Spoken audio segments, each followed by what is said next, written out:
que vous me conseillez comme crypto? Est-ce que je dois acheter ça ou ça? Comment ça va se développer avec les notaires? Comment aujourd'hui les successions sont gérées? J'ai quand même cette impression aujourd'hui que les professionnels qui créent une entreprise dans la crypto, dans la blockchain, sont quand même assez mis de côté par les banques. Comment vous avez réussi à trouver un assureur qui accepte d'assurer de la crypto? On a mis un an. Salut à tous, bienvenue dans Crypto Coulisses pour une nouvelle interview. Cette semaine, j'interviewe de nouveau Nicolas Louvet, CEO de CoinHouse. Alors, on a déjà réalisé une première interview avec Nicolas. J'avais demandé à Nicolas de détailler les coulisses de la création de CoinHouse avec également la genèse de Ledger. Et du coup, on n'a pas pu parler du reste. Je vous mets d'ailleurs le lien de la première interview en commentaire si vous ne l'avez pas encore déjà vu. Et cette fois-ci, on va parler plus de l'activité opérationnelle de CoinHouse. Je vous souhaite un très très bon épisode. Nicolas, re-salut. Re-salut Gary. Trop content de refaire un nouvel épisode. Dans le premier, tu nous as parlé en façon détaillée de la création de CoinHouse et de Ledger aussi. Donc très cool. Et cette fois-ci, on va parler plus de la partie opérationnelle de CoinHouse. Où est-ce que vous en êtes aujourd'hui? Je sais pas, est-ce que tu as envie de commencer par un axe en particulier? Peut-être, est-ce que tu peux réexpliquer votre business model aujourd'hui, ouais. Comment vous vous positionnez par rapport aux autres exchanges centralisés? On n'est pas un exchange. Oui. Mais in fine, tu vois, non, vous n'êtes pas un exchange, mais ça qui est intéressant, c'est que justement, comment vous vous positionnez face à des exchanges, face à des brokers, parce que vous êtes un broker. C'est-à-dire que vous êtes un layer 2, on peut dire. Une sorte, oui. Le parallèle est marrant. Yes. On est une sorte de layer 2. En fait, on est un broker, on réplique ce qui existe dans la finance traditionnelle. Il y a différents métiers. Tu as des places de marché qui sont littéralement des bourses qui sont nécessaires en fait. Si les bourses n'existent pas, si les exchanges n'existent pas, il n'y a pas de marché. En réalité, nous, on n'existe pas parce qu'il faut bien un lieu pour que la chose ait un prix. La chose peut être le Bitcoin, l'Ether, Solana ou autre. Et on a besoin de définir un prix. Et la seule façon de définir un prix qui soit accepté par tout le monde, c'est à travers un carnet d'ordre avec des gens qui, au même endroit, sont prêts à acheter et d'autres vendre. Et à travers cet équilibre achat-vente, définissent le prix de l'actif. On retrouve ça en bourse traditionnelle. Les bourses les plus connues, le Nasdaq, Euronext, etc. Traditionnellement, la crypto, tous les acteurs crypto ont commencé par un exchange, une activité d'exchange, et c'est normal parce que sinon, il n'y a pas de prix en fait pour le Bitcoin. Donc c'est bien logique de démarrer par ce métier-là. Mais si tu fais le parallèle avec le monde de la finance traditionnelle, est-ce que le seul métier aujourd'hui en finance, c'est la bourse ? Et non, il y a plein un écosystème, plein d'écosystèmes parallèles qui sont créés par-dessus, ouais. Est-ce que quand tu regardes des médias boursiers traditionnels ou finances traditionnelles, des métiers très Web 2 de la finance, est-ce que tous les médias ne parlent au quotidien que des acteurs qui sont des bourses en elles-mêmes? T'en entends? Très peu parler, ouais. En fait, c'est des acteurs qui sont tellement pris pour acquis en fait que on les challenge pas. Je pense que tout le monde s'en fout. Ouais, exactement. C'est-à-dire, je pense que si tu ouvres le Financial Times, les Échos ou quoi que ce soit, tu vas jamais trouver 20 pages te parlant de Euronext. Qu'est-ce qui se passe d'incroyable chez Euronext aujourd'hui? Il se passe rien d'ailleurs. Et d'ailleurs, la valorisation de ces boîtes, elle est pas extraordinaire non plus. En revanche, regarde la valorisation d'Euronext ou du Nasdaq, c'est des boîtes qui sont assez rentables, etc. Mais par rapport à leur chiffre d'affaires, c'est pas si important que ça. En revanche, tu les enlèves du système financier, ça fonctionne plus. Donc elles ont un rôle important, mais quelque part la valeur, elle a été déplacée. Elle est déplacée sur ce qu'on appelle le CIB, le Corporate and Investment Banking. Donc les gros étant connus sont JP Morgan, Goldman Sachs, etc. Mais tu as du CIB chez BNP, chez SG. Tu vas retrouver, donc c'est toutes les actions de titrisation, toutes les actions de création de produits, de financement des entreprises, de financement aussi de l'économie en général et des États.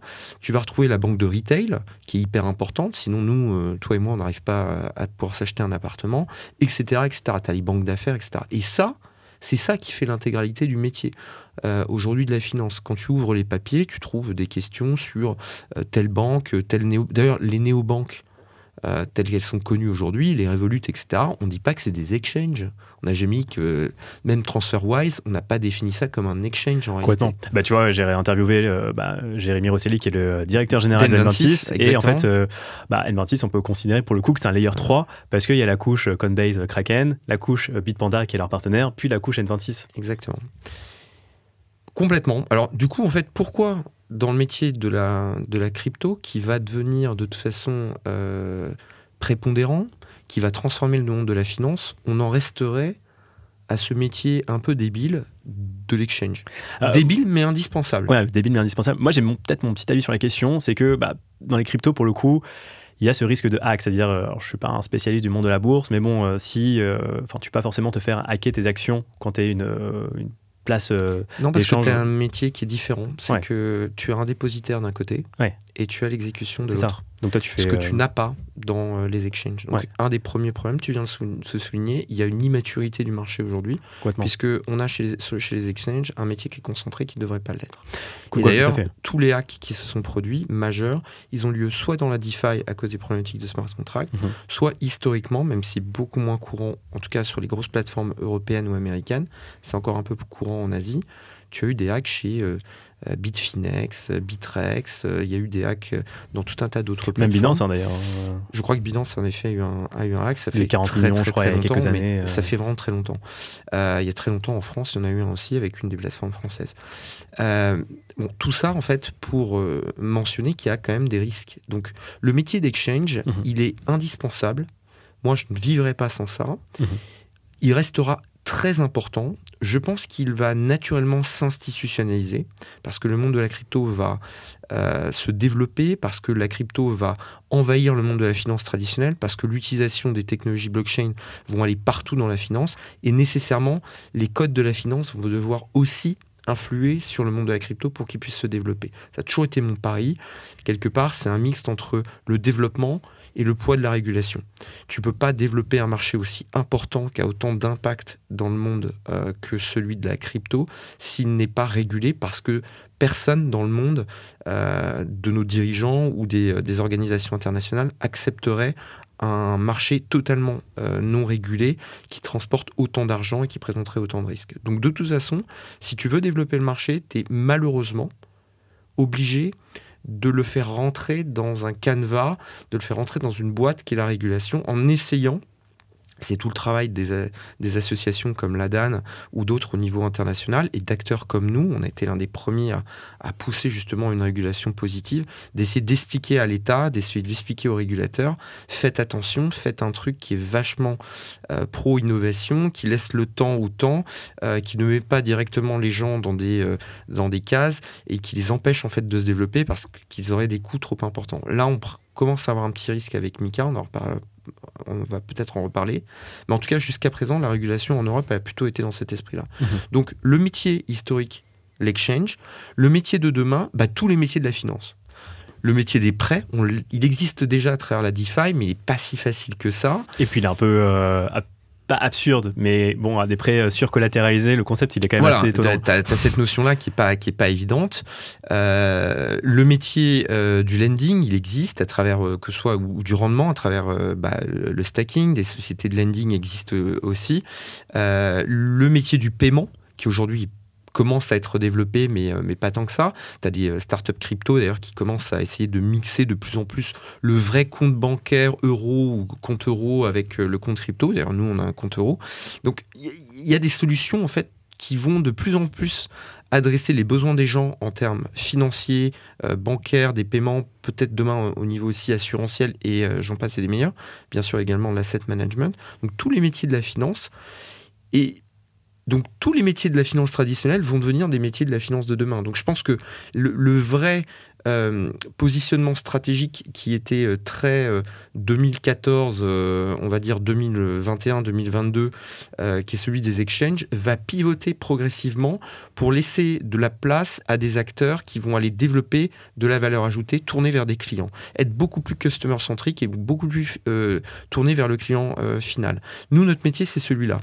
On est avant tout historiquement la maison du Bitcoin, un broker, même un vrai bureau de change physique à l'époque, alors qui n'est pas un exchange, mais un bureau de change, comme celui que tu as trouvé avenue de l'Opéra, d'ailleurs où on est installé. Tu viens avec des dollars, tu repars avec des euros, tu viens avec des yens, tu repars avec des dollars. Tout ça, c'est facile et organisé. Nous, à l'époque, à la maison du Bitcoin, ce qu'on faisait, c'est que tu viens avec des euros, pouvais même payer avec des billets de banque et tu repars avec de la crypto, accessoirement du Bitcoin sur ton ledger. Ou tu viens avec ton ledger, tu nous sors ton Ethereum, on le reçoit sur un wallet, on te donne des euros avec un virement bancaire. Ça, c'était le positionnement de base. C'est un nom en anglais, ça s'appelle l'on-ramp et l'off-ramp. C'est toujours le métier qu'on fait. Maintenant, heureusement, on s'est beaucoup développé, on a associé énormément de services. On propose déjà de base de conserver tes cryptos, quand même un truc, et on le fait que depuis 2019, donc on a été très très très tardif dans ce développement, ce qui nous permet au moins d'avoir une relation avec le client. Parce que t'imagines avant, le gars il venait avec des bitcoins ou avec des euros, il repartait avec autre chose, mais une fois qu'il est reparti, pour qu'ils reviennent, qu'ils pensent à nous quand même. Alors heureusement, il y a des gens qui nous aimaient et qui pensaient, donc il y avait des achats récurrents, mais c'est quand même franchement pas évident. Et d'ailleurs, si les bureaux de change avaient un business incroyable, ça se saurait. Donc c'est le métier des banques qui est intéressant en réalité. Donc le premier métier d'une banque, c'est déjà de te conserver ton argent. Donc déjà, nous, on conserve les cryptos des gens. Ensuite, on leur permet toujours de faire de l'on-ramp et de l'off-ramp, donc euro-crypto, crypto-euro. On a rajouté un compte en euros, qui est un vrai compte euro. C'est-à-dire c'est un IBAN. En FR, tu as reçu le patron France de N26. Nous aussi, comme N26, on te propose un FR76 que tu peux utiliser pour recevoir ton salaire, pour pouvoir virer de l'argent à ta copine, à n'importe qui. Tu peux faire des opérations avec. Et ça, c'est hyper pratique, notamment pour les gens qui ne veulent pas avoir des problèmes avec leur banque et qui préfèrent avoir un compte bancaire associé à leurs opérations crypto, qu'ils soient entreprises ou particuliers, et avoir leur vie en euros à côté pour éviter de mélanger les genres. Donc ça, c'est déjà un premier service. Ensuite, on a ajouté la possibilité de faire du swap, c'est-à-dire de permettre aux gens de se dire « Bon, moi, je ne vais pas juste acheter du Bitcoin et le vendre, mais je peux quand même pouvoir l'échanger contre de l'USDT, par exemple, de l'USDC. » On a proposé, il fut un temps, un autre stablecoin qui était l'EURL de LUG, l'entreprise poussé par Casino, un stablecoin euro. Demain, on va proposer d'autres formes de stablecoin, comme par exemple le convertible d'AG, sans doute un jour, ou le ROC de Circle. On va proposer ce genre de service qui permettent aux gens de faire un arbitrage. Pour les particuliers, ça évite de payer l'impôt, et puis ça permet de profiter des hausses ou des baisses des cryptos et de mieux arbitrer en fait son investissement. C'est déjà des investissements de base. Et ensuite, comme ces stablecoins et les autres cryptos, finalement, on peut offrir des rendements sur ces cryptos. Le stacking, par exemple, c'est un rendement de protocole. Autant qu'on le propose aussi, après tout.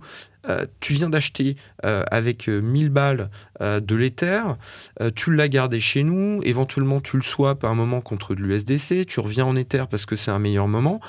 Plutôt que de te le laisser chez nous, on peut te le staker. Et après tout, on va te donner un rendement. Alors nous, on a proposé chez CoinHouse, contrairement aux autres plateformes, un rendement fixe. Donc on te le paye tous les jours, du premier jour où tu stakes jusqu'au dernier jour où tu stakes, un rendement fixe, c'est connu. On n'est pas sur des rendements qui sont proposés entre des fourchettes, au moins tu sais ce que tu as. Ce qui me semble un vrai avantage. Et on proposera demain, on reviendra sur les produits qu'on avait lancés par le passé, aussi des rendements sur les stablecoins, sur du Bitcoin ou d'autres éléments. Donc tu es un acteur qui propose un modèle de broker, qui garde la crypto, qui te propose des rendements. Et on est allé un petit peu plus loin parce qu'en fait, on a des clients qui nous ont dit depuis quelques années, en fait, c'est super la crypto, mais j'y comprends pas grand-chose. Donc, donnez-moi de l'éducation, donnez-moi de la pédagogie, le moyen de comprendre. Alors, on a développé un petit modèle où on fournit à nos clients qui souscrivent à un abonnement du contenu toutes les semaines, des opportunités d'investissement, de la matière. On leur fournit des notes d'analyse qu'on fait sur telle ou telle crypto. On leur dit, tiens, on vient d'introduire une nouvelle crypto sur la plateforme, voilà ce qu'on en pense, ça peut être intéressant. Donc, on essaye d'introduire de l'information, mais même ça leur suffit pas. De temps en temps, ils disent, en fait, c'est quand même trop compliqué. C'est un marché H24, 7 jours sur 7. On l'a vu d'ailleurs quand il y a eu malheureusement l'attaque il y a quelques temps de l'Iran en Israël. Le seul marché qui est ouvert H24, 7 jours sur 7, c'est la crypto. Ça s'est produit un samedi. Bam, le marché crypto réagit. 10%, Le Bitcoin perd 10%. Il est remonté très vite derrière, mais il réagit alors que les marchés actions étant fermés, eux, ils n'ont pas réellement réagi parce que le lundi, la situation s'était clarifiée. Donc, l'opportunité, il faut être capable de la saisir un samedi matin à 4h du matin. C'est pas forcément hyper facile. Et puis même, tout le monde ne suit pas l'actualité ou tout le monde n'est pas sensibilisé au risque de volatilité.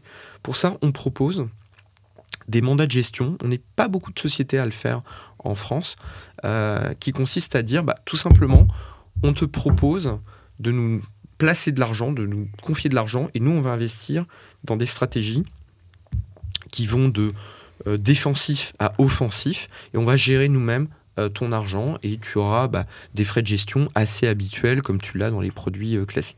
Donc là, tu commences à avoir un broker-dealer qui conserve les cryptos, qui propose des produits de placement, qui propose un compte euro, qui propose de l'asset management. Ça te fait penser à quoi ? Justement, d'un côté, oui, il y a une banque, mais de l'autre côté, je me dis, il y a quand même pas mal de futurs qu'on peut retrouver aujourd'hui sur des exchanges type Coinbase, Binance, soit la partie stacking, la partie... En fait, la question que je me pose, c'est qu'est-ce qui fait que la custody sur CoinHouse, elle est plus safe que sur Binance ou Coinbase ? Et mon point, c'est le suivant, c'est qu'aujourd'hui, je trouve qu'on vit dans un monde où, peu importe la plateforme, c'est dur de dormir sur ses deux oreilles quand tu as une somme significative sur une plateforme en fait, et que les fonds ne seront pas stockés sur ta ledger en fait. Alors complètement, et Ledger reste une option. Tu peux avoir hyper peur de ce qui peut se passer sur une plateforme, et donc tu peux retirer sur un Ledger. Après, il peut Ledger aussi, d'ailleurs, ou autre hardware wallet, mais voilà, le concept de laisser... Mais il peut aussi t'arriver des problèmes. C'est-à-dire que tu peux être le seul à connaître ta seed. Complètement, ça ouvre la porte à d'autres problèmes, effectivement. Mourir et ne pas savoir, personne ne sait où était ta seed et quel est l'accès en fait à ton wallet. Ça, c'est un vrai sujet d'ailleurs, la partie, on va dire, un peu notaire sur la... C'est un vrai sujet, on l'a eu il n'y a pas très longtemps avec un père qui est venu nous voir, qui avait acheté un ledger chez nous et dont le fils avait acheté un ledger chez nous, avait acheté de la crypto en 2019, donc à l'époque chez CoinHouse, la maison de Bitcoin. Le fils est malheureusement décédé il y a quelques mois. Le père est venu nous voir en disant il avait un ledger, le voilà, comment vous pouvez m'aider ? Malheureusement, ouais. Non, il n'y a pas de forme de solution. Alors pour répondre à ta question, plusieurs éléments. Déjà, on n'est pas un exchange. Donc je pense qu'un exchange est obligé quelque part d'avoir quand même les fonds à disposition pour pouvoir permettre en fait aux gens de faire des dépôts-retraits assez rapidement, de pouvoir rendre les cryptos disponibles pour toutes les opérations et les avoir aussi à proximité pour l'exécution. Tous les hacks qui ont eu lieu jusqu'à présent ont toujours eu lieu sur des exchanges.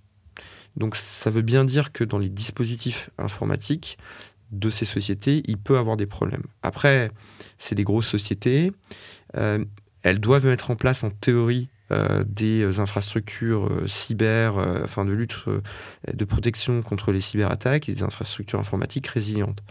Le problème, c'est que la régulation sur ces sujets-là, elle n'est pas définie. Aux États-Unis, nada. En Europe, il n'y a rien à part MiCA et éventuellement l'agrément PSAN. Pour l'instant, personne n'est MiCA parce que le texte n'est pas encore en application. 1er janvier 2025, et ça va, à mon avis, être très dur pour elle d'être MiCA compatible dès le premier jour. Et en matière d'agrément, aujourd'hui, la seule plateforme, c'est Forge, SG Forge, mais qui est un acteur très particulier puisqu'il fait de la tokenisation, d'obligations, d'aninana, et ne propose pas de service à ses clients et de cette nature-là, ni aux particuliers. Donc aujourd'hui, ces plateformes-là sont-elles en mesure de répondre avec des problématiques de cyber ? C'est pas évident. Ont-elles une assurance ? Personne n'a d'assurance. Non, ça c'est vrai. Alors, je pense peut-être à Binance qui a un fonds Seifu qui est, je crois, de 1 milliard de dollars. Est-ce que tu fais confiance non. au stock de Binance et à ses audits, etc. Non. Et c'est pour ça, moi je me dis... société c'est ça. Là, je me dis que par rapport au futur dont on a parlé, là, le edge que vous avez par rapport à d'autres acteurs, c'est justement le côté français. Moi, je t'invite surtout à regarder les conditions générales. Parce que les conditions générales de la plupart de ces plateformes ne te disent que les fonds ne sont pas garantis. Les conditions générales de CoinHouse te disent que les fonds sont sous notre responsabilité. Ce qui fait que si on les perd, de notre faute, alors bien sûr, il y a des cas de défaillance technique, il y a des cas de hack, de comptes, de hack, etc., des comptes sous la responsabilité des clients, il y a des cas de force majeure, bien sûr, mais sinon, c'est notre responsabilité. Nous, on a une assurance auprès de la MMA. On est le seul à l'avoir. On a aussi des fonds propres. On a levé 40 millions d'euros. Donc, on est capable aujourd'hui de garantir. Ensuite, il y a une méthodologie qu'on a expliquée à LMF qui fera l'objet de toute façon de notre procédure d'agrément PSAN et ensuite MICA. C'est qu'on ne garde sur les exchanges où on est obligé d'exercer, d'avoir l'activité de nos fonds. Déjà, aujourd'hui, ça ne sera plus le cas demain, un mélange de nos propres fonds et des fonds de nos clients. Demain, il y aura une séparation totale parce que c'est une obligation de la part de MICA. D'accord. Mais on a essentiellement nos fonds sur les exchanges. Pas ceux des clients en fait. Donc ceux des clients, il y a une partie des fonds des clients parce qu'à un instant de raison, il y a forcément des fonds clients sur les plateformes. Et parce qu'on me propose 60 cryptos, il n'y a pas que des fonds propres de CoinHouse sur toutes les cryptos. Donc il y a un mixte. Sur les exchanges, on a une règle chez nous qui dit qu'on ne doit pas dépasser 12% de l'intégralité de tous les fonds qu'on conserve en valeur sur les exchanges. Le reste, il est soit dans des hot wallets qui sont sous notre responsabilité, dont on maîtrise les clés privées, et qui permettent en fait de gérer les dépôts et les retraits de nos clients, parce qu'on permet à nos clients de déposer ou de retirer, alors pas toutes les cryptos, mais un certain nombre de cryptos, dont les principales. Et ensuite, le reste, c'est dans du cold storage. Cold storage, dont la technologie est celle de Ledger, qui sont des wallets ségrégés avec un mécanisme de protection très particulier, multisignature, etc. Ouais. Et d'ailleurs, pour préciser, la partie hot wallet, c'est surtout pour assurer les flux, on va dire. Par exemple, si moi je veux retirer mes cryptos et que tu me dis non, il faut que tu attendes, comme quand tu veux faire un virement bancaire, tu attends 3 jours, c'est pas acceptable dans la crypto. Quoi. Pire que ça, c'est-à-dire à la rigueur, le client, je pense qu'il serait capable d'accepter qu'on lui dise il faut 3 jours pour retirer tes fonds. D'ailleurs, on a je sais pas si tu te souviens, mais on a 2 sociétés, on a CoinHouse et CoinHouse Custody Services, et CoinHouse Custody Services ne fait que de la conservation pour nos clients. On a des fonds d'investissement, on a des institutionnels et on a des clients high net worth dans CoinHouse Custody Services. Notre garantie de service, c'est 84 heures. On se donne jusqu'à 84 heures pour libérer les fonds. Pourquoi ? Parce que c'est compliqué de les libérer. Et alors, en pratique, ça va se faire dans la journée, y compris si on nous le demande un samedi. Mais globalement, on va prendre du temps pour nous assurer que le client est bien le client, qu'il n'y ait pas de problème, etc. Et tout ça, c'est parce que ça demande des opérations en multisignature dans lesquelles on peut même impliquer le client. C'est-à-dire on peut donner au client un dispositif dont on nécessite en fait sa validation pour pouvoir nous-mêmes réaliser les opérations. Donc ça rend les choses assez complexes. Mais du coup, c'est ultra sécurisé. Et on sort d'ailleurs de l'aspect custody qu'on peut retrouver sur un exchange là, pour le coup, classique, effectivement. Totalement. Ce sont des wallets ségrégés. D'ailleurs, tu peux observer ton adresse, tu sais que les fonds ne bougent pas, parce que tu peux les regarder sur la blockchain. Donc ça, c'est un dispositif qui existe d'ailleurs chez des Taurus, des Metaco, et éventuellement chez du BitGo, ou Coinbase Prime, par exemple, propose ce genre de solution. Fireblocks aussi, après, tu as des solutions techniques, tu peux acheter la solution, bon, ça coûte plusieurs dizaines de milliers d'euros. Nous, on le vend sous forme de service. C'est l'équivalent d'un dépositaire, comme tu les as, des dépositaires bancaires traditionnels, les SGSS, BP2S, etc., qui sont des dépositaires de titres. Nous, on dépose en fait, on conserve les cryptos des clients. On a le même type de conservation pour nos clients. Le problème en fait qu'on a sur CoinHouse cette fois, c'est pas tant par rapport à la libération des fonds, parce que je pense que nos clients pourraient très bien dire, ok, je suis prêt à attendre 1 jour ou 2 jours que vous me libériez les fonds. Le problème, c'est la disponibilité. Imagine que tu sois sur une crypto comme exemple, on a rajouté Render. Il n'y a pas forcément beaucoup de clients qui ont acheté du Render au début. Toi, c'est une des cryptos de la plateforme. Si tu mets tout, ou une énorme partie, genre 90% en cold storage, quelqu'un veut vendre ses renders, sur les exchanges, nous-mêmes, on a très peu de renders, on ne peut pas. On est obligé de lui dire, désolé, on ne peut pas exécuter ton ordre, parce que comme la crypto est hyper sécurisée dans un wallet, il faut qu'on prenne le temps, nous, de la sortir, processus multisignature, qui, pour qu'il soit réellement sécurisé, demande du temps. Parce que si la sécurité, c'est juste une histoire de software avec un bouton, juste un logiciel ou une API, c'est hackable, si tu veux. Donc, tu as toujours une courbe qui est, plus tu veux de sécurité, plus tu vas avoir de complexité et plus ça va prendre de temps. Il n'y a pas de résolution, il n'y a pas de fumée sans feu pour ce truc-là. Tu n'arriveras pas à faire un truc hyper sécurisé qui est hyper flexible. Ça, généralement, ça ne fonctionne pas. Complètement d'accord, mais c'est-à-dire que pour tu peux pas le faire. Mais pour les principales cryptos, c'est-à-dire que par exemple pour Bitcoin et Ether, vous pourriez proposer ce service à tous les clients en fait. Alors, on propose de toute façon un service de custody. De base, toute la crypto et enfin l'énorme quantité de crypto, elle est sécurisée dans nos wallets. Et je te dis, il y en a un faible pourcentage qui est exposé. Et actuellement, il y a en plus nos fonds qui sont exposés. D'accord. Donc c'est-à-dire que s'il y a un problème, de toute façon, c'est nos fonds qui partent. Demain, avec Mika, ça change parce qu'il y a une ségrégation totale des fonds. Il faut que les fonds de tes clients ne soient pas mélangés dans le même wallet avec tes propres fonds. Ce qui pose un certain nombre de problèmes parce que quand tu trades, soit tu trades que avec tes fonds, ce qui pose un problème de working capital, enfin de besoin en fonds de roulement énorme, et tout un tas d'autres complexités qui font que c'est pas réellement possible. Ou alors il faut que tu trades avec les fonds que de tes clients et que tu isoles les tiens, et ça ajoute d'autres formes de complexité. Donc c'est un enjeu qui est pas évident, mais je trouve qu'aujourd'hui, au contraire des exchanges, les acteurs comme nous proposons beaucoup plus de sécurité, et d'ailleurs on n'a jamais eu de hack.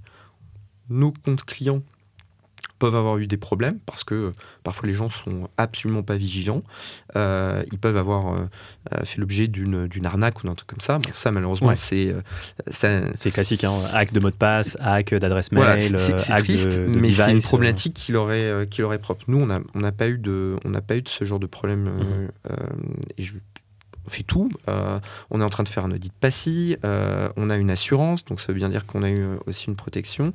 On est en place depuis 2014. On a une équipe aussi qui est quand même assez importante en techno et en infrastructure, en cyber.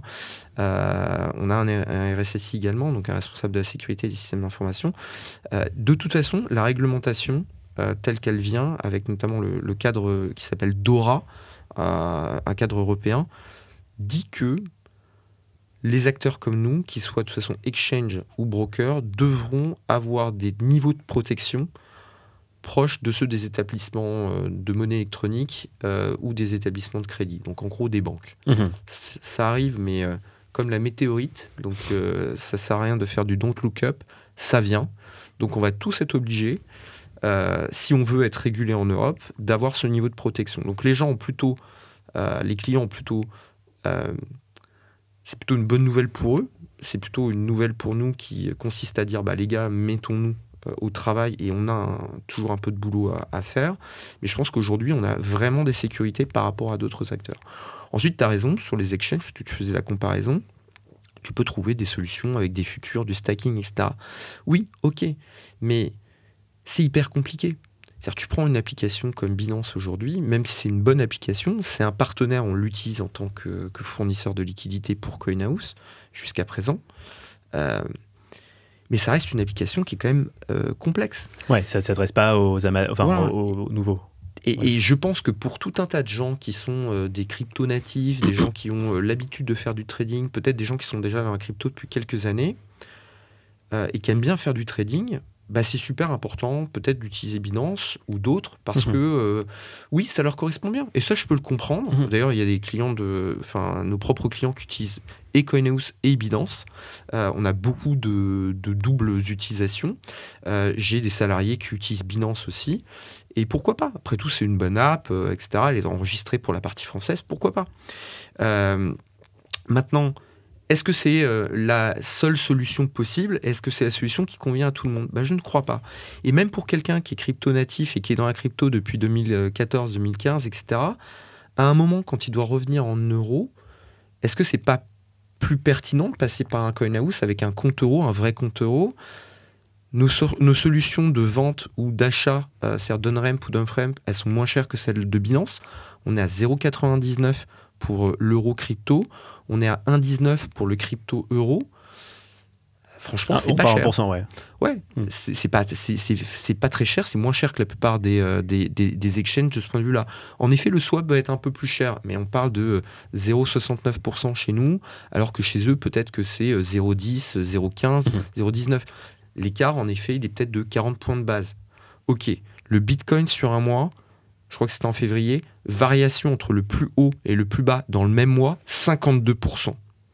On varie entre 38 000 euros et 67 000 euros dans le seul mois de février. Je pense que la problématique, elle n'est pas sincèrement dans les frais, elle est plutôt dans la variabilité des cryptos et le bon moment pour acheter, etc. Parce que honnêtement, je préfère payer 3% de frais, mais payer mon Bitcoin à 38 000 que de payer 0% de frais et de le payer à 68.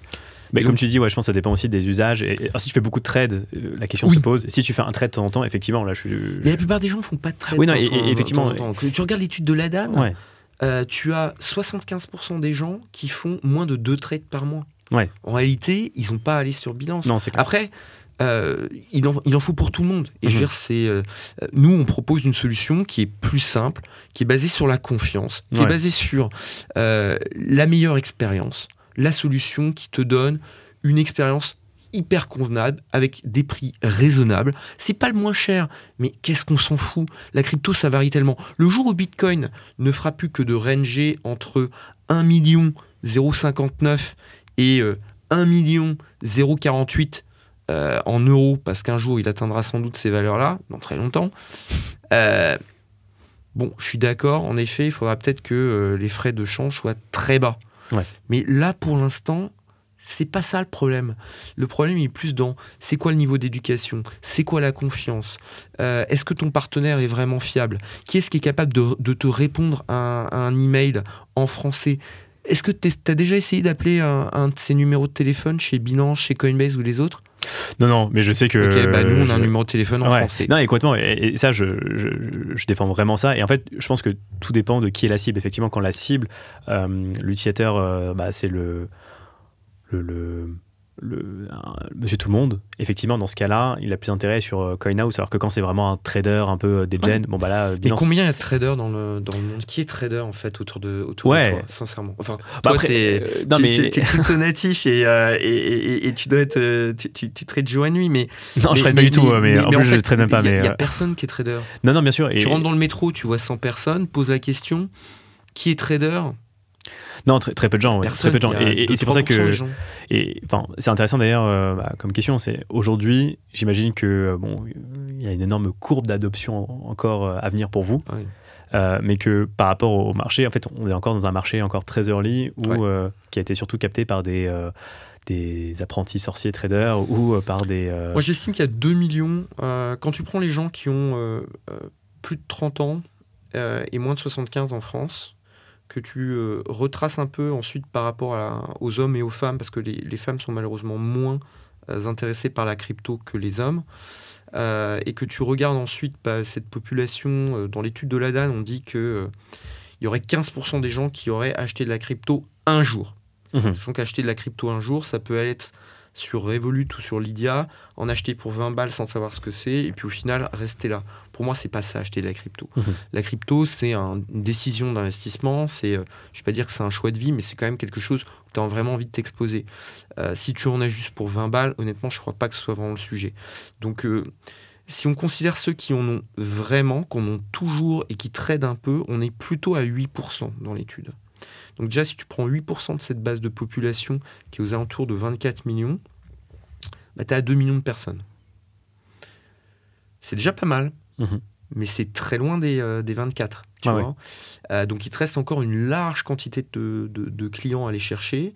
Et je pense que dans les périodes de marché haussier comme celles dans lesquelles on est rentré, je le crois sincèrement, on peut avoir une accélération, c'est-à-dire on peut avoir peut-être 500 000, 1 million, peut-être 1,5 million de nouveaux utilisateurs à aller conquérir.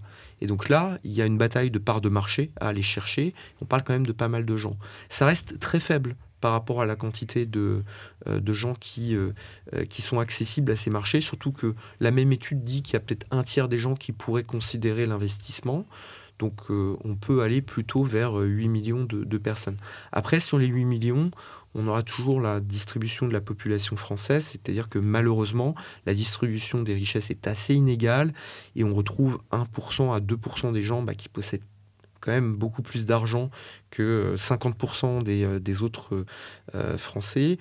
Et donc ça veut dire nécessairement que la population qui va vraiment commencer à investir et mettre des sommes assez décentes, elle est quand même beaucoup plus faible.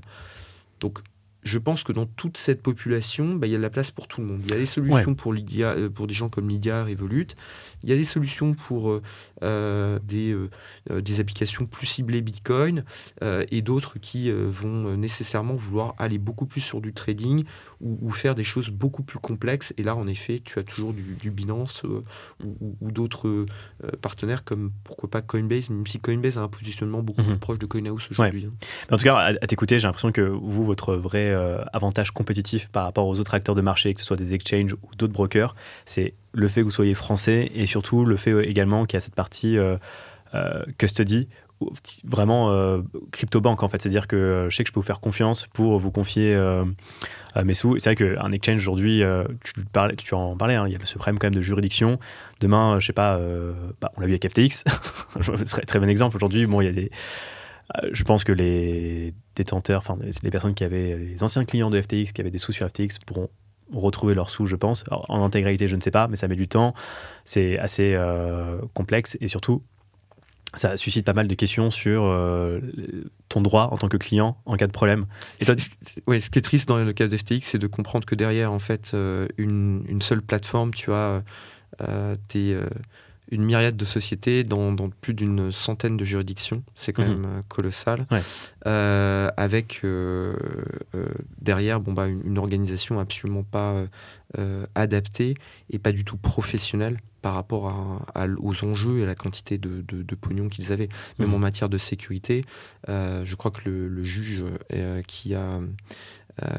quand il a fait ses auditions, a pointé du doigt des manquements magistraux en matière de protection des clés, d'accessibilité, de concentration des pouvoirs, etc. Donc il est fait quand même, je pense, grand temps de faire un nettoyage dans les plateformes. On parle des plateformes qui sont enregistrées en France et en Europe, tant mieux. On ne parle pas de toutes les plateformes crades qui sont en Asie ou dans d'autres pays du monde ou aux Seychelles ou ailleurs, où là c'est carrément extrêmement borderline et risqué. Donc je pense qu'il y a la nécessité de faire un nettoyage pour protéger les gens et pour développer aussi le marché sereinement. Je pense que tu l'as dit, notre vraie différence, c'est déjà d'être là depuis 10 ans. On vient de Ledger, qui sont les sociétés françaises qui, quelque part, ont poussé et développé la crypto depuis le départ. Je suis désolé, mais c'est Ledger. La maison du Bitcoin, à travers tout ce qu'on a permis de faire et de faire naître, les gens qui sont venus à la maison du Bitcoin, les blockchain partners et autres, ils sont venus à la maison du Bitcoin, tous les acteurs, les A5 et d'autres acteurs qui ont développé des technologies, on a accueilli tous ces gens-là dès le départ, on a permis à des gens de se rencontrer, on fait partie du terreau initial, nos cofondateurs et nos investisseurs sont en partie communs, et je pense qu'on fait partie vraiment de cet écosystème. On n'est pas les seuls, mais on fait vraiment partie de cet écosystème, et à ça on peut pas nous l'enlever. On était le premier à enregistrer, c'est quand même pas rien, on peut pas nous l'enlever. Le deuxième, il a mis quasiment 9 mois pour se faire enregistrer. On a ce service client, on a cet accompagnement, on est nécessairement l'acteur qui aujourd'hui a ce positionnement d'avoir toujours été au service de la communauté, au service des gens. Et ça se ressent aussi. Tu regardes notre note Trustpilot, on est à 4,7 ou 4,8 sur 2000 avis. Regarde les autres, regarde Revolut, regarde Coinbase, regarde Binance. Ok, ils sont mondiaux, ils ont beaucoup plus de clients, ils ont forcément beaucoup plus de problématiques, mais bon, nous on essaye aussi de faire des efforts. Aujourd'hui, on a la meilleure expérience. On est à un prix hyper abordable, on a un service en France, un service client, on a une offre hyper large qui va de la solution pour les gens qui veulent pas qu'on les emmerde, qui veulent accéder à des services, à du support s'ils en ont besoin, à des tarifs tout à fait corrects, et puis ils se débrouillent tout seuls, et puis ils vont faire du multiplateforme, utiliser d'autres plateformes. Tout ça, ça leur convient. On a une offre investisseur qui permet aux gens de pouvoir accéder à des contenus supplémentaires, à des recommandations, à des opportunités d'investissement, à du boost de staking où on offre 2 à 3% de plus sur le staking sur certains coins. On offre 0% de frais d'opérations d'achat et de swap tous les mois jusqu'à 1 000 €. Donc sur tes 1 000 premiers euros par mois, tu payes 0%. C'est quand même hyper intéressant. Tout ça pour 29 € par mois. Et puis si tu en veux encore plus, que ce soit d'ailleurs une entreprise ou un particulier, on a une offre de wealth management, l'offre gestion privée, où là, en plus de ces services supplémentaires, on te booste toujours le stacking, on t'offre cette fois 1 500 € de frais d'achat, enfin d'achat ou de swap tous les mois à 0% de commission. Donc cette fois, c'est 1 500 € par mois, ça fait quand même 18 000 € par an, c'est quand même pas mal. Et en plus, tu as un chargé de compte dédié. Quelqu'un que tu peux appeler, qui va te conseiller sur ton portefeuille, qui va parler avec toi directement des cryptos, de ton portefeuille, qui va t'aider à swapper. On a fait gagner beaucoup d'argent à des gens à travers notre accompagnement. Ça représente aujourd'hui quand même entre 50% et 2/3 de nos revenus. Donc ça veut bien dire que c'est quelque chose qui fonctionne vraiment bien. Pour les entreprises et pour les particuliers, je pense que cette solution un peu à tiroir, qui permet à tout le monde de retrouver ces petits, entre les gens qui veulent finalement une solution gratuite, simple, française, etc., et des gens qui veulent un truc beaucoup plus sophistiqué, on a tout ça chez CoinHouse, et ça reste en France avec un service qui promeut l'investissement et le développement de la souveraineté aussi numérique de l'Europe et de la France, qui me semble être un sujet important. Non, c'est clair.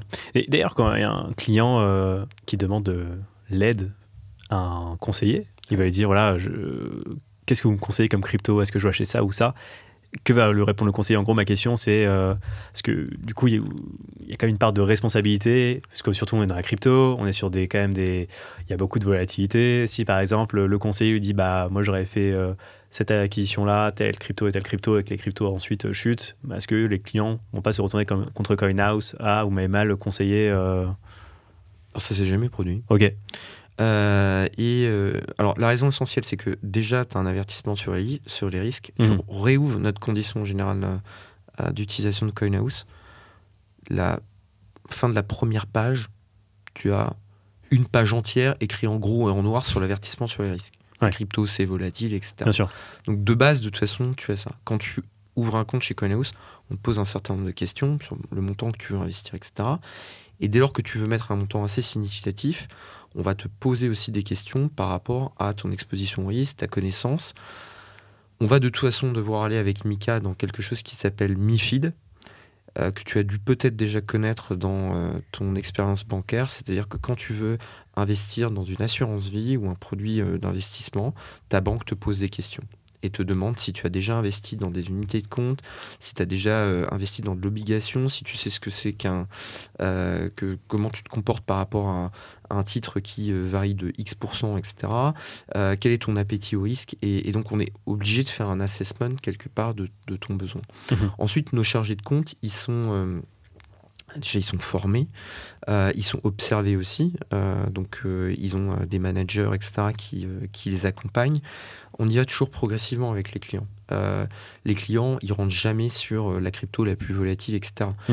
Sauf s'ils veulent le faire. S'ils veulent le faire, ils le font. Oui, t'as pas un client qui arrive et qui dit ouais, je vais mettre 10 000 € sur Shiba. On construit, pourquoi pas 10 000 €, mais là, de toute façon, sur ce genre de clients, on parle plutôt de montants beaucoup plus importants. Ouais. On est sur du 20 000, 30 000, 40 000, 50 000, 100 000, 200 000, 500 000, 1 million, 2 millions. Donc, en effet, quelqu'un qui vient en disant je vais faire all-in 2 millions sur Shiba,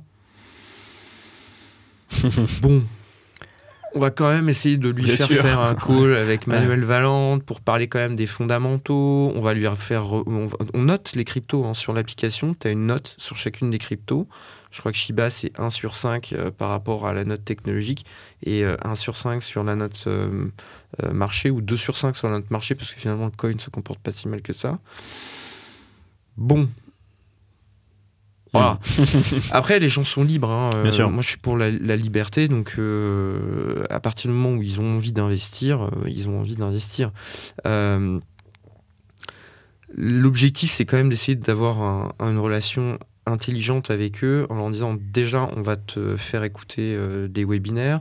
On a des spécialistes ou des crypto-experts qui sont à disposition pour organiser une session éventuellement avec toi. Avec certains des très très gros clients, on a des sessions individuelles. Et quand on parle de gros clients, vous avez des clients, donc beaucoup de clients fortunés, c'est-à-dire qui ont plusieurs millions, des particuliers qui vont... On en a, oui. Ouais, ok. Et en fait, qui connaissent pas grand-chose à la crypto, mais qui veulent investir. Maintenant, ils commencent à la connaître. Ouais. On a tout. Tu as les nouveaux entrants, mais on a des gens qui sont avec nous depuis très très très longtemps. On a des clients de 2018 avec nous qui sont... même avant, on a certains clients de 2017 qui sont là. Donc, ils ont pris le temps d'investir dans la crypto. Ils ont pris le temps de vivre les cycles aussi. Ils ont vécu souvent, pour certains... le bear market 2018-2019, dans lequel ils ont quand même, grâce à nous, fait pas mal d'investissements intéressants, c'est-à-dire qu'ils se sont bien positionnés. Ils ont vécu le bull de 2021 et des moments un peu plus difficiles parfois en 2022, mais ils ont souvent des repositionnements et les gens sont très très calmes souvent par rapport à la crypto. Et quand ils posent des ordres, d'ailleurs, ils le font eux-mêmes sur la plateforme, sur leur dashboard. Pas sur des montants comme ça. Ouais, ça ne s'exécuterait c'est par pas téléphone pour les raisons qu'on a évoquées tout à l'heure. Donc par téléphone, il vous appelle, la personne appelle directement son conseiller qui va faire l'opération. Alors il y a des procédures de sécurité qui vérifient dans lesquelles on vérifie tout ça, mais on va procéder à des ordres un peu plus manuels dans ce cas-là. Pour vérifier justement en fait, la disponibilité des coins quand c'est des très très gros montants. Sinon, il y en a qui passent les opérations tout seul. Okay. Ça dépend à quel niveau tu es. Si tu es dans la tranche jusqu'à 100 000, 200 000, ça passe sans problème. Au-delà, sur des très très gros montants, ça ne va pas passer pour des raisons de sécurité que j'ai évoquées. Il n'y a pas nécessairement assez de coins sur la plateforme, notamment pas nécessairement sur Bitcoin ou sur Ether, mais sur certains tokens, tu vas sont pas pas liquides. Okay. Donc on va travailler, on voit avec eux. Souvent en fait, il y a quand même des stratégies en fait de positionnement par rapport à une valeur attendue, quoi. On se dit tel coin, on a une zone d'entrée et puis on a une zone de sortie, on a une zone de repli.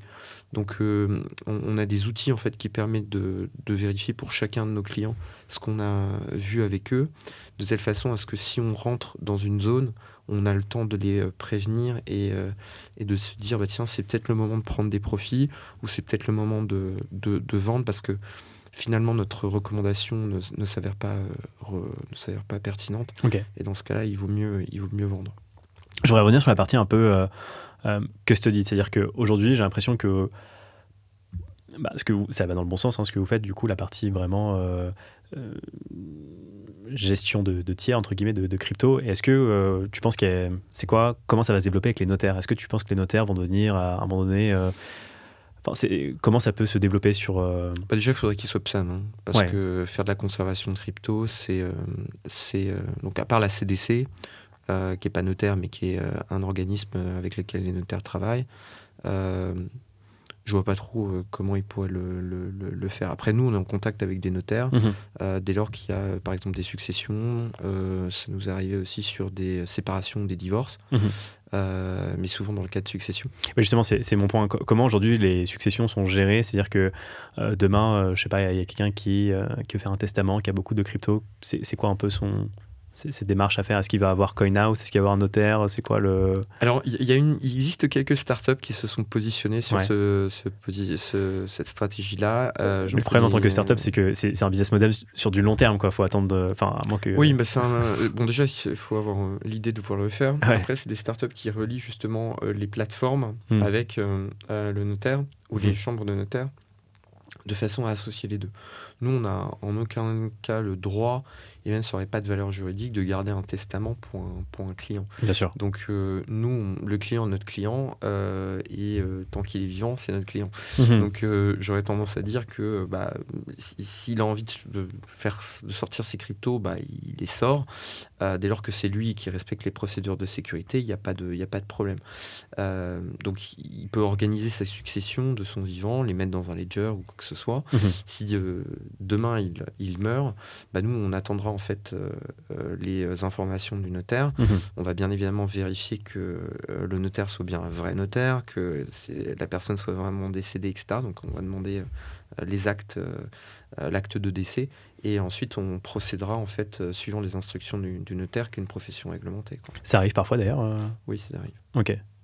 Et parlons peut-être de la partie assurance. Effectivement, je trouve ça vraiment intéressant. On a parlé tout à l'heure de Binance qui avait son fonds de 1 milliard. Mais comme tu dis, Binance, on ne sait pas trop où ils sont. Bon, ils ont un siège en France, mais bon, le siège mondial.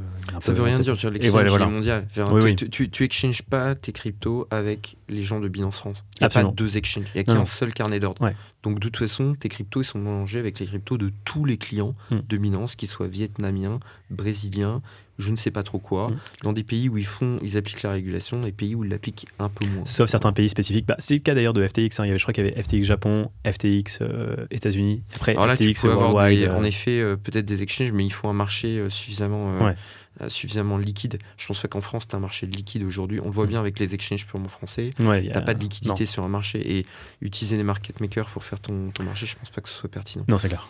Donc non, je vois pas le truc. Et donc, pour revenir sur la partie assurance, je trouve ça vraiment intéressant. Déjà, comment vous avez réussi à trouver un assureur qui accepte d'assurer de la crypto? C'est fou. On a mis un an. Ouais. Énorme appel d'offres. Pas vraiment d'appel d'offres, parce que c'est plutôt des portes fermées que tu as. Donc, tu peux pas vraiment faire un appel d'offres avec des gens qui te claquent la porte au nez. Non, on a travaillé avec des courtiers. Et alors, on s'est tourné naturellement vers les Américains, ou les Anglo-Saxons, on va dire, qui sont beaucoup plus sensibles à ce genre de choses. Finalement, ça n'a pas donné grand-chose. Les gens nous ont fait un peu tourner en rond. Ils n'avaient pas vraiment de solution à proposer. Et en fait, c'est un courtier français qui nous a trouvé une assurance avec MMA. Ouais. Ok. Et c'est intéressant. Est-ce que tu peux en parler un peu sur les chiffres? Combien vous payez par an Alors non, ça je ne dirais pas. Non, en revanche, on a la protection en fait, qui est associée à ce qui est écrit dans la réglementation PSAN. Okay. C'est-à-dire que l'AMF a mis un certain nombre d'obligations en disant voilà, vous devez couvrir à hauteur de tant de sinistres par an, à tel montant de sinistres. Et l'assurance couvre ces sinistres-là de telle façon à ce que ça respecte la réglementation telle qu'elle a été définie par l'AMF. Okay. C'était très difficile d'aller voir au-delà aujourd'hui et de dire...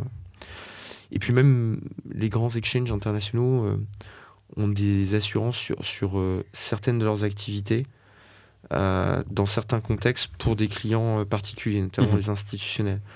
J'étais assez surpris du montant de la couverture. Tu peux dire... Alors je vais pas dire le nom, mais je vais dire le montant, 3 millions. Ok.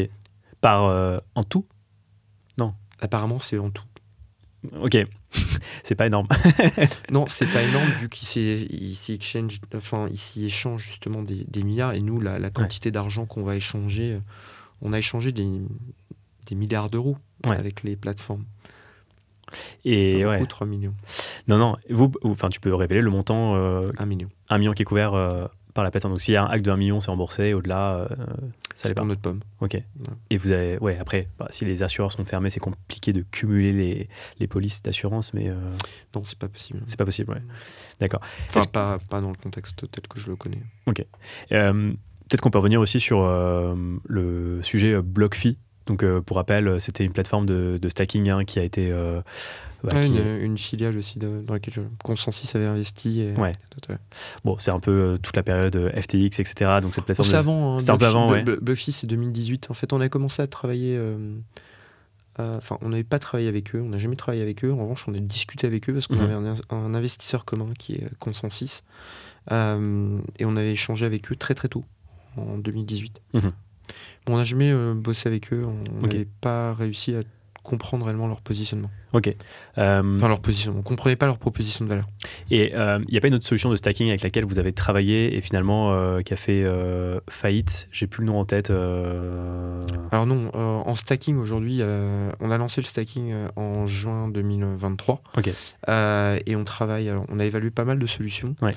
On travaille avec un partenaire aujourd'hui essentiel sur cette solution de stacking, pour lequel on est en interposition du compte propre, c'est-à-dire que quand vous stackez en passant par CoinHouse et sous la responsabilité de CoinHouse. Donc nous, on a la responsabilité des fonds des clients, et donc s'il y a un problème, c'est nous qui devons être quelque part l'interlocuteur du client. Après, bien sûr, on a des caveats parce que dans le stacking, il y a des risques qui peuvent exister, qui sont propres en fait au fonctionnement d'une blockchain, bien sûr. Le slashing ou autre. Et il y a des risques technologiques liés en fait au smart contract. Ça, on les couvre pas. En revanche, on va couvrir le risque éventuellement d'un vol. Voilà. Et ensuite, nous, on a contrat avec la contrepartie avec laquelle on travaille, et on couvre complètement à travers ce contrat les mêmes responsabilités. Donc nos contrats est supposé ouvrir, et donc notre sélection de partenaires a été de trouver le partenaire le plus fiable et qui était capable de signer avec nous un contrat plutôt solide. Ok. Je pense par exemple à l'exchange Gemini, un des frères Winklevoss. Je crois tu parles en effet plutôt de la partie des produits de lending qui remontent plutôt à 2022, dans laquelle il y a eu des problématiques avec Gemini, Genesis et d'autres plateformes, dont en partie FTX. Ouais, tout à fait. Et donc en gros, je crois que là c'est un litige d'1 milliard, je crois, pour Gemini, qui... Alors, en fait, Gemini tout seul, c'est un peu plus d'1 milliard, c'est 1,1 milliard. La totalité du litige est pas loin de 4 milliards. Ok. Donc en gros, c'est des... Autour de Genesis, trading. Ouais, donc c'est des clients en fait qui ont fait du lending via la plateforme directement via Gemini, mais en fait Gemini déléguait ça donc à BlockFi, et donc BlockFi... Alors, déléguait ça en partie à plein d'acteurs, dont BlockFi, mais aussi dont Genesis Trading, qui lui-même le prêtait ensuite à Grayscale, à Alameda, à Three Arrows Capital, à tout un tas de gens un peu partout dans le monde, avec une organisation plutôt bien faite, c'est une boîte américaine avec des patrons qui sur le papier viennent de l'industrie traditionnelle et avec des moyens financiers extrêmement importants, mais eux-mêmes dans leur gestion déjà ont prêté à des gens qui n'étaient pas suffisamment solvables. C'est le cas d'Alameda et autres, Three Arrows Capital, et pas avec nécessairement un qualité de collatéral suffisant. C'est là où il y a un peu mensonge. Parce que si tu me prêtes, mais avec un collatéral, s'il y a un problème, je tape dans ton collatéral.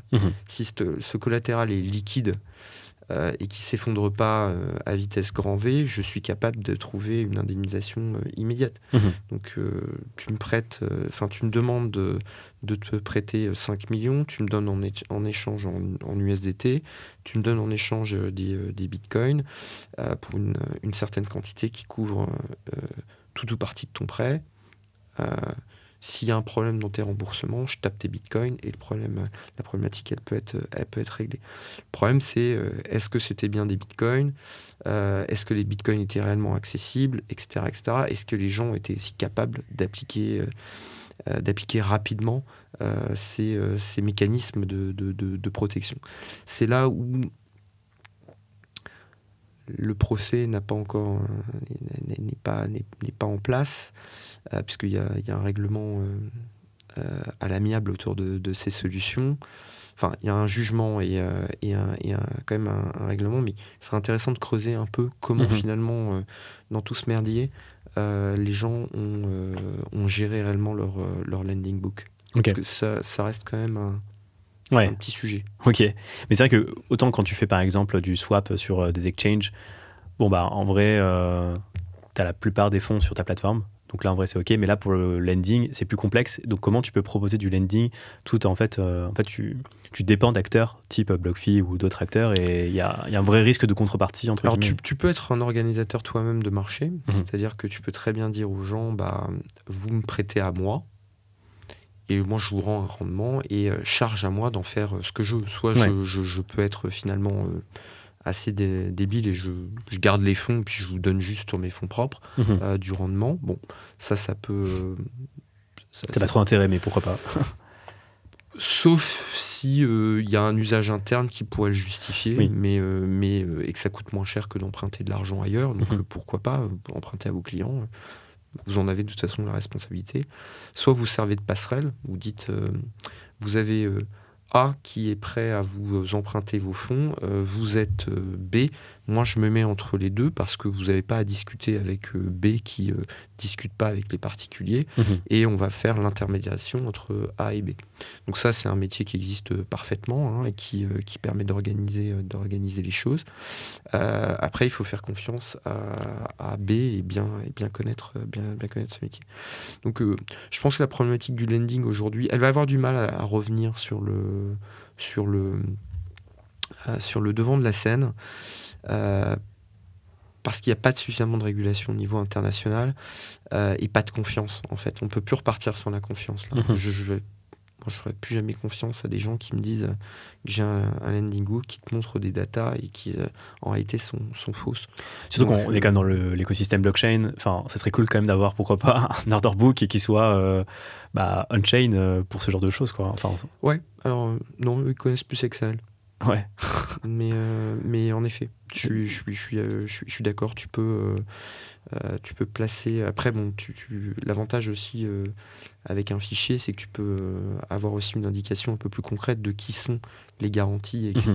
Et certes, dans la blockchain, tu peux mettre des métadatas et autres, mais tu as un peu plus d'informations et de disclosure dès lors que tu es en NDA avec donc en accord de confidentialité avec les parties, et que tu es toi-même un institutionnel, tu as quand même un lien assez étroit avec eux qui te permet d'avoir une meilleure sécurité. Aujourd'hui, il n'y a plus de confiance. Donc, je ne sais pas comment elle sera rétablie. Parce que... il y a quand même pas mal de pourris quand même. Et en fait, les pourris viennent pas de l'industrie crypto. Je pense pas. Ils viennent... Alors, un peu quand même. Le patron de DCG, il a une palme pour ça quand même. DCG, on parle bien du Grayscale Group. Ouais, c'est la holding derrière tout. Digital Currency Group, donc avec Grayscale, Coindesk. Qui a investi dans Coinbase au tout départ. Qui a investi dans tout un tas de boîtes, qui est d'ailleurs aussi investisseur de CoinHouse pour un Pouillem, parce qu'il était investisseur de Ledger pour un Pouillem, mais qui a lancé Genesis, qui a lancé Coindesk, qui est un média très connu, qui a lancé Grayscale, qui a lancé Luno, qui a lancé 1 milliard de trucs, et dont le patron s'appelle Barry Silber. Ok, ouais. Qui mériterait sans doute d'aller faire un petit tour. Avec Sam et toute la clique. Exactement. Mais dans ces équipes autour de Grayscale, autour de ces gens-là, tu as quand même pas mal de gens qui viennent de l'industrie financière traditionnelle. Et pas des petites boîtes. C'est des gars qui viennent de JP ou de Goldman Sachs et autres, dans lesquels tu peux te dire, tiens, joli pédigré. En fait, je pense qu'il y a la catégorie tous pourris. Et je pense que...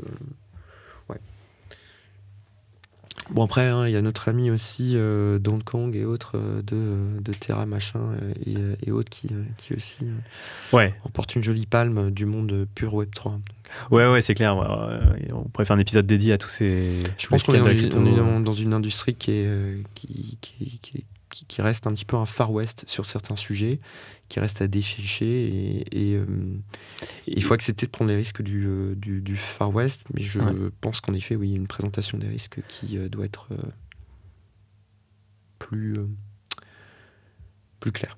Far West, parce que pourquoi selon toi? Parce que passer encore de régulation. Tu crois pas que Terra Luna c'est le Far West quand tu proposes du rendement? Ah non, mais pour moi depuis le début, pour le truc c'est un énorme scam. En fait, je ne comprends pas. Et t'en as un autre là qui est sur Athena, et donc t'as des gens qui te balancent des trucs. Donc non, oui, il y a du Far West parce que il n'a pas du gain. Oui, puis je pense que l'envie d'essayer de comprendre un modèle, de casser un petit modèle existant, de devoir développer un projet. Je pense qu'il n'y a pas forcément d'idée de malversation, d'idée méchante en mode je veux absolument voler de l'argent aux gens. Je pense qu'il y a de la naïveté. Ces gens sont parfois assez jeunes. Les marchés sont... Il y a un peu aussi je pense de suréclairage, d'éblouissement du marché dans les périodes de boule qu'on a connues. Ces périodes en fait où le marché devient un peu trop euphorique, et c'est une critique générale, et je vais me mettre aussi dedans, bien sûr, parce qu'on a notre part de responsabilité. On n'a pas fait que des choses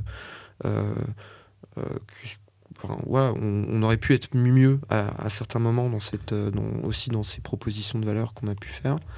Et je pense que de temps en temps, on peut se dire il faut innover, il faut créer des trucs, et on peut être un peu ébloui par finalement l'ambiance dans laquelle on se trouve, et la motivation générale, le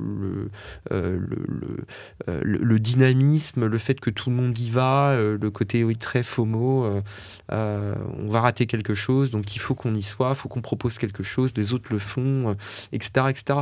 Et donc on se dit, mais attends, les autres le font, donc il faut qu'on le fasse aussi. Et on oublie peut-être un peu. Et d'ailleurs, si on est très... il y a certains des détracteurs que tu auras peut-être l'occasion de rencontrer qui te diront moi j'ai jamais fait ça, nous on a toujours proposé, on est toujours resté à Bitcoin c'est tout, point, voilà, on bouge pas, et on propose rien d'ailleurs. On dit le Bitcoin tu dois l'acheter, t'en fais rien, tu le gardes chez toi, tu le retires sur ton ledger et puis tu gardes, après tu vas vite dans les bois et puis t'attends. Bon, ok, mais quand tu fais ça, tu fais rien. En fait. Tu développes pas de marché. Tu développes pas de marché. C'est-à-dire comment tu fais pour développer des innovations, pousser des gens à essayer d'imaginer des protocoles, imaginer des sécurités, etc. Il faut une naïveté quand même, une sorte de pour avoir cette destruction créatrice quand même. Oui, mais qui a double tranchant. À la Paris Blockchain Week, la dernière édition de 2024, dans les différents événements, j'ai rencontré plein d'entrepreneurs qui ont justement, dans la proposition de valeur, été d'ajouter de la sécurité financière, des mécanismes d'audit, des mécanismes divers et variés de protection, d'assurance, de sécurité, pour justement se dire, attendez, il y a eu un problème, et donc nous, on est là pour proposer finalement des solutions qui vont permettre plus de transparence, plus de sécurité, un meilleur rating des choses, une mesure en fait du risque pris sur tel ou tel protocole. Parce que là, on a parlé de la CeFi, et je sais que les gens qui font de la DeFi sont en train de se gosser en m'écoutant en disant il fait de la CeFi alors que la seule chose qu'il faut faire c'est de la DeFi. On pourrait parler aussi de leurs petits problèmes et puis de leurs hacks réguliers, du manque d'opacité, d'une opacité ou du manque de clarté sur certaines gestions de la token economics autour de certains protocoles, des mecs qui disparaissent de certains projets en mode j'ai fait mon ICO il y a 4 ans, j'ai développé le truc, maintenant je me barre et puis je vais faire autre chose, mais j'ai gagné des milliards au passage ou des centaines de millions et il y a quasiment plus de développeurs dans l'histoire et puis roule ma poule, on verra ce que ça donne. Ok, super. C'est ça de la création de boîte. Je crois que Carlos Tavares, il quitterait la boîte en disant super, hop, j'ai pris mes 34 millions, je vous laisse les clés de la voiture et puis maintenant les usines elles doivent tourner toutes seules. On enlève toutes les personnes, on enlève toute l'innovation et puis on laisse le truc tourner. Je pense que tu attends 2 ans et puis les usines sont fermées. Donc ça n'existe pas dans la crypto parce qu'il y a de la latence, il y a de la latence sur la valeur, les gens ils suivent pas forcément cette information et donc ils le savent pas. Donc je pense qu'il y a beaucoup encore de clarté à apporter dans notre écosystème et je pense que ça sert pas nécessairement d'opposer CeFi, DeFi ou d'autres. On a plus intérêt à regarder aussi tous comment on doit améliorer le système, comment on doit tirer aussi des conséquences et peut-être aussi commencer à nettoyer un peu l'écosystème de projets bidons ou de solutions qui n'en sont pas, quoi. Et peut-être essayer de le dire aussi. Mais c'est pas évident de le dire parce que parfois quand c'est la période la plus exacerbée du marché, t'es un peu le seul à crier que le roi est nu et que tout ça est une mascarade. Et personne ne le voit, quoi. Non, c'est clair. Après, j'ai l'impression qu'il y a quand même cette sélection naturelle qui s'opère de façon à chaque bear market. Par violence. Ouais. À chaque fois, ça coûte... Alors, au final, ça coûte pas à l'économie encore parce que, bon, certes, il y a eu 18 milliards dans Terra Luna. Bon, ok, c'est des gens qui ont perdu du pognon. Maintenant, quelque part, ok, t'as voulu jouer, t'as perdu. Tant pis, hein, je veux dire, c'est comme ça. Ouais. J'ai pas l'impression qu'il y a eu... Alors si, Aurore Laluc vous dira qu'il y a eu des suicides, etc. Bon, peut-être, malheureusement. Mais bon, aussi, de temps en temps, il faut assumer un peu ses actes. Hein. On est dans un monde où la liberté est importante. Donc, si je fais une très grosse connerie, j'assume. Non, c'est clair. Après, ce que je trouve bien, entre guillemets, avec Terra et FTX, c'est que ces deux phénomènes auraient pu être des gigabombes s'ils avaient été découverts, entre guillemets, plus tard. C'est-à-dire que c'est un mal pour un bien d'avoir été découvert maintenant, parce que ça aurait pu avoir des effets dramatiques, encore plus dramatiques dans le futur, si c'est devenu un peu des mastodontes. Clairement. Tu as raison, il y a toujours un risque avec quelques exchanges au niveau, qui sont les plus gros au niveau international. Ouais. D'ailleurs, parlons de ça, quand il y a eu le hack de FTX, après il y a eu pas mal d'exchanges qui ont commencé à faire le proof of reserve. Toi, c'est quoi ton avis là-dessus? Parce que moi j'ai quand même l'impression que parfois il y avait des virements un peu bizarres qui étaient faits sur des exchanges en disant voilà, à l'instant T j'ai bien les fonds, c'est bon, je suis clean. C'est incompréhensible. En fait, d'ailleurs ils ont arrêté de le faire. Ouais. En fait, il te montrait qu'une partie, mais il te montrait pas nécessairement le reste en fait des éléments. Proof of Reserve, déjà, il faut un audit. Et donc, il faut que tu aies au moins un cabinet d'audit décent qui soit capable de te le faire. Il n'y en a pas qu'on certifié sur ces éléments-là. Et ensuite, il faut une Proof of Reserve réelle, complète, pas juste... il y a une notion de passif et d'actif. Donc si tu montres que l'actif, c'est pas très très intéressant. Montre-moi le passif aussi. Ouais, complètement. Et c'est vrai que voilà, c'était juste. Bon, c'est la compta pour les nuls, mais là, je pense que c'est prendre les gens pour des cons. Ouais. Voilà. Et je pense que ça va bien avec certains acteurs. Yes. Sans transition, parce qu'on arrive bientôt à la fin de l'interview. Déjà, ouais, ça passe vite. C'est quoi ton avis sur les banques et les cryptos, toi qui es dans l'écosystème maintenant depuis un moment, hein, est-ce que tu penses que les banques... La tribu, c'est-à-dire l'association banque et crypto, c'est ça? Ouais, enfin même les banques traditionnelles, on sait qu'il y a SG Forge qui travaille vraiment activement, mais quid des autres banques? Alors c'est vrai qu'en France, j'ai l'impression qu'il y a la banque de Lubac qui est aussi pro-crypto et qui apporte une solution par exemple aux entrepreneurs qui veulent créer un compte bancaire. C'est vrai qu'il y a quelques années... Ouais, mais pas vraiment en fait, pas plus que ça. Est-ce que tu veux... par exemple, je sais pas si on prend... en fait, il n'y a pas vraiment beaucoup de clients. C'est une toute petite banque. Oui, bien sûr. Donc, mais je veux dire, c'est quoi les alternatives aujourd'hui? Comment les banques, je sais pas, Crédit Agricole, Crédit Mutuel, à ton avis, voient les banques, voient la crypto aujourd'hui? C'est des vraies banques. Oui. Alors, oui, bien sûr. Donc,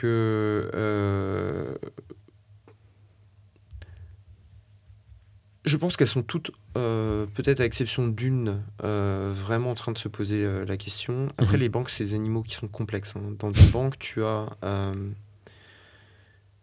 une partie qui est liée parfois au cash et au paiement. Tu as des gens qui vont regarder des problématiques qui sont liées au financement de marché, typiquement SG Forge. Donc, on est sur l'asset management, voire des opérations un peu particulières, interbancaires et autres. Tu as des banques de retail, tu peux avoir des conservateurs, des gens qui ne font que de la conservation, comme nous on a la partie Coinhouse Custody, etc. Et donc selon en fait les banques, tu vas avoir des gens qui ont fait des choix, qui se sont dit tiens, nous on prend le sujet blockchain, le sujet crypto, selon le prisme plutôt de la conservation, de l'institutionnalisation ou de je dirais l'infrastructure de marché et de la tokenisation. Et puis d'autres qui vont plutôt le prendre sur le volet, ou qui vont essayer de le prendre sur le volet un peu plus peut-être retail, serviciel. Ils sont aujourd'hui très peu. Il y en a qui bossent très sérieusement sur la question. De Lubac a en effet une offre pour ça, qui est plus restreinte, plus ciblée. Je pense qu'il y a d'autres banques qui viendront. Ouais. Je pense qu'elles sont pas toutes intéressées. Elles ont encore leur raisonnement interne entre leur aile droite ou gauche qui leur dit, qui est la conformité qui leur dit c'est un scam, ce sont des tulipes, c'est du blanchiment d'argent, la CPR va nous tomber dessus, on ne devrait jamais le faire, c'est complètement... c'est un Ponzi. Et puis l'aile opposée qui leur dit c'est de l'innovation, c'est la finance de demain, ça va nécessairement venir dans nos métiers, c'est demandé par les clients également, et donc il faut qu'on ait une proposition de valeur. Et je pense que cette bataille un peu entre le yin et le yang fait qu'elles sont assez embêtées. Chacune d'elles va avoir une réponse assez différente. Aux États-Unis, je pense que c'est clairement l'hémisphère de l'innovation qui va l'emporter, et on retrouve bien là le pragmatisme américain et l'envie de faire du business, même si la régulation finalement pèse quand même un risque avec eux. D'ailleurs, ça a commencé avec des ETF plus que par de la vraie distribution de crypto par les Bank of America et autres. Donc je pense qu'on a une opportunité en Europe, quelque part, à ce que les institutions financières commencent à proposer des services assez intéressants. Après, c'est un risque, une opportunité pour nous aussi, parce que, pour le coup, elles ont une base de clients, et donc elles peuvent aller sur le marché assez facilement avec des solutions. Après, on est sur des enjeux qui ne sont pas les mêmes d'un point de vue technologique, il y a quand même un certain retard. On l'a vu avec les services bancaires aujourd'hui, entre certaines apps proposées par des applications un peu plus modernes et puis les apps des banques. Bon, t'as rigolé, donc t'as compris ce que je veux dire. Oui, complètement. Voilà. Surtout pour avoir travaillé pour une banque, je vois la différence avec une banque. Et proposer une carte et un compte de paiement un peu digital, c'est vraiment la carte, tu peux la programmer, changer le code, tu vois, même la designer, lui mettre un logo un peu différent, y associer une carte SIM, faciliter tes paiements à l'international, etc. Ça reste quand même une carte, c'est-à-dire un truc qui existe depuis déjà plus de 25 ans, ou un truc comme ça, 30 ans, sur des technologies qui sont connues de tous. Une banque, elle sait émettre une carte quand même depuis un petit moment. Là, on parle de blockchain, on parle de crypto. Tout à l'heure, tu m'as posé des questions sur les recommandations, sur les risques, etc.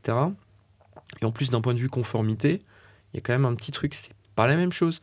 C'est-à-dire que les outils que tu dois utiliser ne sont pas les mêmes. Ils sont très forts en conformité, ils savent faire, ils ont déjà le KYC des clients, mais c'est pas le même type d'information qu'il faut gérer, c'est pas la même approche. Ouais. Je pense qu'elles y viendront, je sais pas comment. Ok, mais c'est vrai que ouais, ça va être intéressant de voir, parce que moi j'ai quand même cette impression aujourd'hui que les professionnels qui créent une entreprise dans la crypto, dans la blockchain, sont quand même assez mise de côté par les banques. Aujourd'hui, c'est compliqué d'avoir son compte bancaire, peut-être moins maintenant, mais... De l'UBAC a aidé au début. Il y a quelques banques qui permettent de le faire. Je crois qu'SG le fait. Nous, on a un compte bancaire depuis 2021 pour chez SG. Ouais. C'est notre compte à nous. Et c'est aujourd'hui, on propose un compte à travers SG, à une filiale d'SG. On propose un compte euro. Donc, on est... comme ce que fait la de l'UBAC, pour les entreprises ou pour les particuliers. C'est gratuit pour les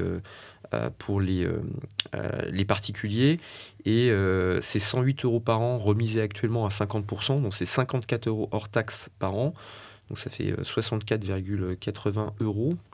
C'est très très cher pour un compte entreprise B2B. Donc voilà, je pense que tu as tes cryptos, tu as ton compte. Demain, il y aura d'autres types de services qui vont venir. Alors ça ne remplacera pas un compto, parce qu'on n'a pas toute la complexité ou l'ajout de toutes les briques que veulent nécessairement les comptables. Tu as toujours tes relevés de compte, etc., les choses qui sont obligatoires, mais c'est vrai que on n'est pas le remplacement de la solution pour remplacer nécessairement ta banque totalement, quoi. Okay. En tout cas, si tu es une entreprise qui a des besoins un peu particuliers, c'est pas notre vocation. Pour l'instant, notre vocation, c'est surtout d'aider les gens à avoir un compte euro et un compte crypto dans lequel c'est hyper fluide de passer de l'un à l'autre et tu ne te poses pas de questions. Tu veux investir 100 000 balles, tu les mets sur le compte et puis après, tu fais tes opérations. Tu es une entreprise, tu reçois des paiements en crypto, on propose la conversion automatique de ces cryptos en euros, ça arrive sur ton compte et voilà, donc tu gères tes paiements, la réception de tes paiements, ou à l'inverse d'ailleurs, si tu veux payer des factures, tu sais que tu peux payer tes factures en achetant hyper facilement en quelques clics de l'USDT, de l'Ether ou je ne sais quoi, et l'envoyer à tes fournisseurs et tout ça avec une traçabilité. L'argent, elle vient de ton compte euro, les transactions, on sait les monitorer et le tout est dans un univers qui est simple, quoi. C'est la meilleure expérience. Ok. Nicolas, merci beaucoup. C'était chouette de refaire cette interview après la première où tu as vraiment détaillé la création de CoinHouse. Là, on est vraiment allé dans le vif du sujet sur l'opérationnel, sur votre vision. Donc, c'était très cool. Je te remercie. Super, merci Gary. Merci de m'avoir accueilli et posé toutes tes questions. Et j'espère que ça a permis aussi aux gens de comprendre un peu mieux qui nous sommes et puis d'avoir envie de bosser avec aussi des acteurs français. Il y a CoinHouse, mais il y en a d'autres aussi. Et je pense que c'est important aussi de privilégier l'écosystème. Il est hyper dynamique. À nouveau, il y a plein de belles boîtes, Web3, crypto européennes, mais particulièrement en France. Et il faut miser, capitaliser là-dessus. C'est une chance pour nous. C'est clair, French Power. Merci Nicolas. Merci à toi. Merci d'avoir suivi l'interview jusqu'au bout. Si la vidéo vous a plu, n'hésitez pas à la liker, bien sûr, et d'une pierre deux coups, de vous abonner à la chaîne si ce n'est pas encore déjà fait. Plus la chaîne grossit, plus je peux continuer à trouver de nouveaux invités de qualité. Je vous remercie et je vous dis à très vite pour une nouvelle vidéo. Salut!